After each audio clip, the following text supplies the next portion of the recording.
Salut! Aujourd'hui, on se retrouve pour une petite vidéo un peu spéciale. Déjà parce que, comme vous allez le voir, j'ai changé de logiciel de montage, donc ça va me prendre beaucoup plus de temps, mais normalement ce sera un résultat un peu plus fluide et que j'apprécie, ou en tout cas je vais prendre le temps de faire quelque chose que j'aime beaucoup. Je voulais me lancer un petit challenge, mais surtout aujourd'hui je voulais me lancer un petit challenge. Je vous explique. Alors, il se trouve que mon papy était mécanicien. Alors, il est pas mort, hein, attention, il est juste à la retraite. Et c'était pas juste un mécanicien lambda. Il travaillait sur des bateaux, des avions, des gros trucs quoi. Et ben, du coup, il voyageait énormément. Et vers mes 19 ans, quand mon frère et moi sommes allés rendre visite à mes grands-parents, il y avait ce carnet, posé sur la table.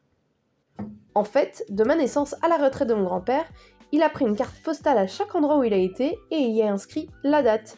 Et après, ma grand-mère a tout regroupé dans 2 cahiers différents, un pour mon frère et un pour moi.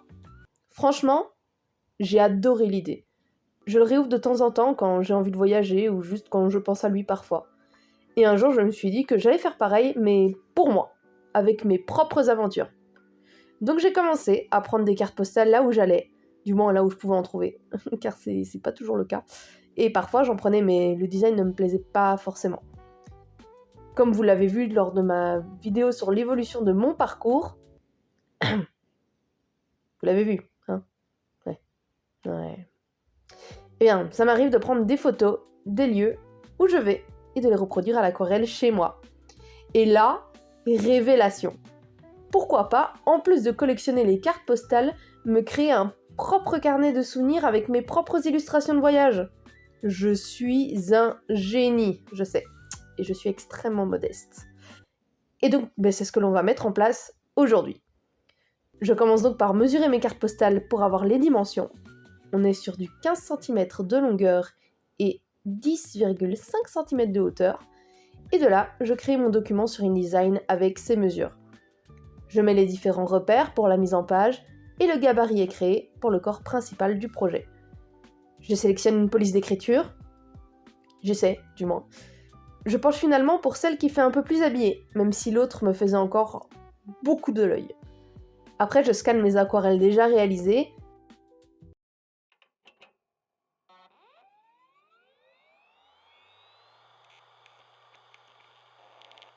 Je les passe sur Photoshop afin de les travailler et d'enlever les bords. Et surtout de se rapprocher un maximum de la vraie couleur de mes aquarelles. Car oui, malheureusement, quand on scanne, on perd un peu en qualité. Je les insère dans InDesign et... Tada! Bon, après j'ai passé énormément de temps à voir si je devais mettre des images qui étaient verticales avec le texte en parallèle ou en perpendiculaire. Mais j'ai finalement opté pour mettre le texte en fonction du sens de l'image pour faciliter la lecture. Mais j'ai fait beaucoup d'allers-retours entre les deux. Vraiment beaucoup. Mesdames et messieurs, voici le rendu intermédiaire. Alors, j'ai l'impression qu'il manque quelque chose, sans les repères. Donc je joue un peu avec les différentes lignes, traits, épaisseur et placement. Pendant beaucoup de temps, encore une fois. Et voici sur quoi je suis restée. 2 petits traits en vague fine sur les côtés de la ville, afin d'habiller un peu le texte sans enlever de l'importance à l'illustration et la maintenir en valeur. Donc voilà, là j'ai la base maintenant pour le projet.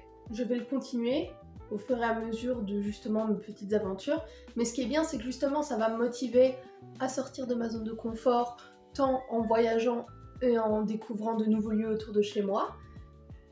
Et aussi tout simplement en me forçant entre guillemets à faire de l'aquarelle si je veux compléter cette collection. Donc voilà, c'est tout bénef. J'irai très certainement acheter un autre carnet comme celui-ci. Voilà, alors celui-là je l'avais acheté à Cultura.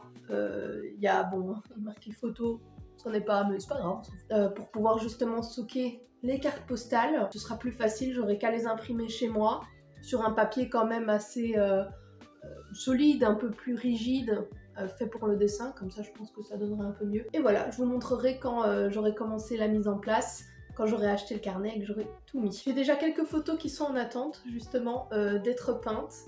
J'ai au moins minimum 2. En attendant, à bientôt et à une prochaine fois pour un autre souvenir dilué.